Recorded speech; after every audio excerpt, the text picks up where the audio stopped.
கஷ்டப்படுறாங்க, என்னென்ன பிரச்சனை இருக்குது மழை டயத்தில் எல்லாம் உங்களுக்கு இப்போ இதெல்லாம் பாருங்கள். இது எல்லாமே தண்ணி இருக்குது. இது மாதிரி இது ஆக்சுவலாக சொல்ல போனோம்னா இது வந்து மெயினாக வந்து கண்மாய். இந்த கண்மாயில் இருந்தால் நமக்கு ஒவ்வொரு வயல் பாசனத்துக்கு எல்லாத்துக்குமே தண்ணி நம்ம எல்லாமே எடுக்கிறோம். ஆனால் இப்போ மழை அதிகமானதில்லை. எப்போதுமே இந்த இடத்துல ஓரளவு தண்ணி வரும்னா இந்தளவுக்கு வந்தது கிடையாது. இந்தளவுக்கு தண்ணி வரும்னா எப்படி ஒரு டிசம்பர் மாதம் அப்படி தான் வரும். ஆனால் இப்போ ஒரு 3 நாள் பெய்ஞ்ச மழையிலேயே இந்தளவுக்கு தண்ணி வந்துருக்கு. யாருமே நாங்களே எக்ஸ்பெக்ட் பண்ண இந்தளவுக்கு பாருங்கள். இப்போ நான் நிற்கிறது இது ஆக்சுவலாக சொல்ல போனோம்னா இது வந்து வயல். இதுக்குள்ளே பயிர் இருக்குது. இந்த பயிரெல்லாம் இப்போ எல்லாமே அது மூழ்கிடுச்சு. இந்த மாதிரி பிரச்சனை வந்து விவசாயம்லாம் ரொம்ப கஷ்டப்படுறாங்க. இப்போ நம்ம மனுஷங்க எப்படி இது பண்ணுறோம், நம்ம வந்து தண்ணியில் மூழ்கிட்டோம்னா நம்மளால் மூச்சு விட முடியாது. அதே மாதிரி ஓரளவுக்கு ஒரு குறிப்பிட்ட அளவு சின்ன அளவில் இருக்கிற பயிர் வந்து தப்பிச்சிடும். ஆனால் மற்றபடி ரொம்ப சின்னதாக இருக்கலாம். இப்போ தண்ணி ஃபுல்லாக மூழ்கிடுச்சு. அதெல்லாம் அதுக்கு மூச்சு விட முடியாத மாதிரி தான். எக்ஸாம்பிள் சொல்ல சொல்லலாம் அந்தளவுக்கு. இப்போ இதை பார்த்தீங்கன்னா இந்த இடத்துல இடையில ஃபுல்லு இருக்குல்ல, இது எல்லாமே எதுவுமே கண்மாய் கிடையாது. அந்த சைடு மட்டும்தான் கண்மாய். இந்த இடத்துல ஒரு சதுரமாக இருக்கிறது எல்லாமே முக்கால்வாசி பாதியில் தண்ணியில் மூழ்கிறது ஃபுல்லாமே வயல். அதுக்குள்ள பயிர் இருக்குது. அந்த இடத்துல இருக்கிற பயிர் எல்லாமே சுத்தரும். அது எல்லாமே கஷ்டம் தான். இப்போ அந்த இடத்துல போட்டவங்க அந்த விவசாயிக்கு அந்த வயலோட சொந்தக்காரங்களுக்குலாம் ரொம்ப கஷ்டம். இந்த மாதிரி சூழ்நிலைலாம் விவசாயிகளுக்கு எதுவுமே பண்ண முடியாது. அவங்களால தண்ணி இது பண்ண முடியாது. இப்போ அந்த இடத்துல தண்ணி நிறைய மூழ்கி வந்து இப்போ அந்த இடத்துல கம்மாய் வந்து உடைய போகுது. இந்த இடத்துல ஒரு சின்னதாக உடைஞ்சாலும் இப்போ அதை சுற்றி நான் அந்த சைடு காட்ட சொல்கிறேன். அந்த சைடு எவ்வளோ விளைநிலங்கள் இருக்குன்னு மட்டும் அதை பற்றி பாருங்க.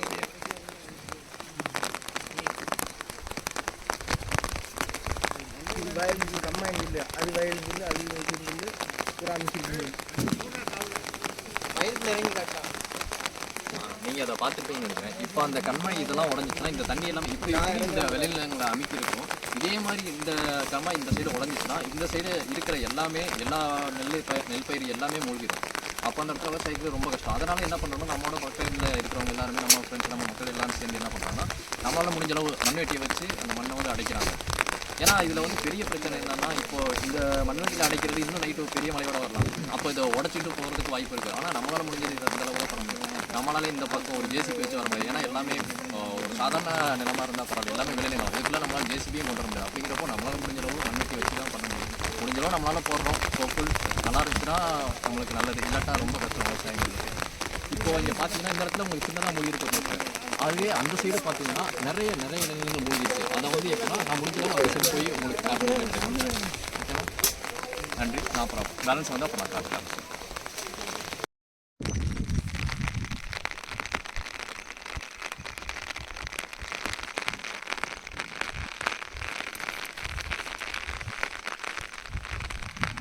நான் உங்களுக்கு சொல்லியிருந்தேன் நிறைய விளைநிலங்கள்லாம் மூழ்கி இருந்துச்சுன்னு. இதை பாருங்கள், இந்த இடத்துல தெரியுதுன்னா இதெல்லாம் வரப்பு. ஆக்சுவலாக இதுதான் நமக்கு ஒரு தடுப்பாக இருக்குது ஒவ்வொரு வயலுக்கும். அந்த இடத்துல பச்சை கலர் தெரியுது எல்லாமே, இது எல்லாமே மூழ்கி இருக்குது.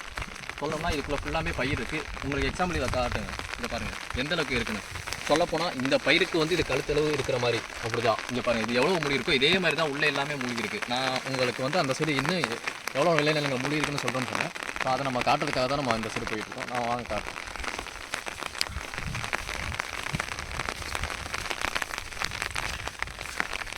இதில் கொஞ்சம் இருக்குது. உங்களுக்கு வந்து அந்த பக்கம் நிறையவே மூழ்கி இருக்குது. அதை வந்து உங்களுக்கு ஃபுல்லாமே நான் நிறைய காட்டுறேன். மக்களே, நான் உங்களுக்கு சொல்லியிருந்தேன்ல கண்மாய் மூழ்கி அந்த பேலன்ஸ் சைடு காட்டுறேன் உங்களுக்குன்னு. நம்ம ஃபஸ்ட்டு காட்டின இடம் இங்கே இருக்குன்னா அங்கே இருக்குது. அங்கேருந்து நம்ம காட்டியிருந்தோம். இப்போது இதே பாருங்கள், இந்த இடத்துல இருக்குது பாருங்கள். இது ஃபுல்லாக அது எல்லாமே வரப்பு. அது மூலியமாக தான் இதாக இருக்குது. ஆனால் எப்படி அந்த கண்மாயோட தண்ணி வந்திருக்குன்னு பாருங்கள். பாருங்கள் உள்ளே எல்லாமே உங்களுக்கு பயிர் எல்லாமே மூழ்கிடுச்சு.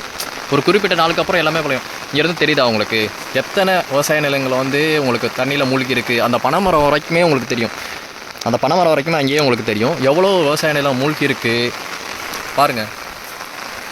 இந்த மாதிரி கஷ்டமெல்லாம் நிறைய விவசாயிகள் வந்து நிறைய எதிர்கொள்கிறாங்க. இன்னும் இப்போதைக்கு தான் மேக்ஸிமம் இந்த சைடு மழையே ஆரம்பிச்சிருக்கு. ஆனால் இன்னும் இதே மாதிரி நிறையா பெய்யும். மேக்ஸிமம் இந்த மந்த்து எண்டுக்குள்ளேயே இல்லை டிசம்பர் மந்த்துக்குள்ளே இன்னும் அதிகமாக பெய்யும்போது அப்போ இன்னும் நிறையவே அந்த மழை தண்ணி வந்து இன்னும் நிறைய விவசாய நிலங்களை வந்து மூழ்கிறதுக்கு நிறைய வாய்ப்புகள் இருக்குது. ஆனால் பாருங்கள், இப்போ இந்த இடத்துல இந்த விவசாய நிலத்தோட சொந்தக்காரங்க அவங்களுக்குனா எவ்வளோ ரொம்ப கஷ்டமாக இருக்கும். இந்த மாதிரிலாம் நிறைய ஒரு விவசாயம் நெல் அறுவடை பண்ணுற வரைக்கும் நிறைய டிஃபிகல்ட்டிஸ் வந்து ஃபேஸ் பண்ணுறாங்க ஒரு விவசாயிகள். பாருங்கள், சாதாரணமாக சொல்கிறோம் நெல் இது பண்ணுறோம். இங்கே வந்து விவசாயிகள் மேக்ஸிமம் எப்படின்னா இந்த நெல்லை ஒரு சாமியாக தான் பார்ப்பாங்க. இந்த விளைநிலத்துக்குள்ள அதிகமாக வந்து செப்பல் போட்டு வர மாட்டாங்க. ஏன்னா அதை கொஞ்சம் நிறைய இது பார்ப்பாங்க. சப்போஸ் இந்த வரப்பு இந்த 2 வயல்களுக்கு இடையில இருக்கிறதுக்கு பேர் வரப்புன்னு சொல்லுவாங்க. இந்த வரப்பில் வந்து நடக்கும்போது வேணால் செப்பல் போட வந்துட்டு உள்ளே அந்த விளைநிலத்துக்குள்ளே இறங்கினா செப்பல் போட்டு இறங்க மாட்டாங்க. அந்த மாதிரி இதை வந்து சாமியாக மட்டும்தான் மெயினாக பார்ப்பாங்க எல்லாருமே. பாருங்கள், இப்போ இந்த மாதிரி வந்ததில் நிறைய இடத்துல இப்போ தண்ணி சீக்கிரம் குறைஞ்சிட்டா இந்த பயிர்கள் வந்து தப்பிச்சுக்கிறோம். ஆனால் அதுவே வந்து நிறைய ரொம்ப நாள் இப்படியே நீடிச்சிச்சுன்னா இந்த விளைநிலத்தில் இருக்க பயிர் எல்லாமே வேஸ்ட்டு தான். அப்போ அந்த மாதிரி பார்த்துக்குங்க. இந்த மாதிரி நிறைய டிஃபிகல்ட்டிஸ் வந்து நிறைய ஃபேஸ் பண்ணுறாங்க நம்ம விவசாயிகள். இந்த மாதிரி ரிலேட்டடாக இன்னும் நிறைய வரும். அது எல்லாமே உங்களுக்கு என்னால் முடிஞ்ச அளவுக்கு நான் ஷேர் பண்ணுறேன். தென் இதோட உங்களுக்கு வந்து இன்னும் வில்லேஜ் ரிலேட்டடான கண்டென்ட் வேணும்னா என்னோடய ஃப்ரெண்டோட ஐடி ஆல்ரெடி டிஸ்கிரிப்ஷனில் நான் ஆட் பண்ணுறேன். அதை நீங்கள் செக் பண்ணி பார்த்துக்கோங்க.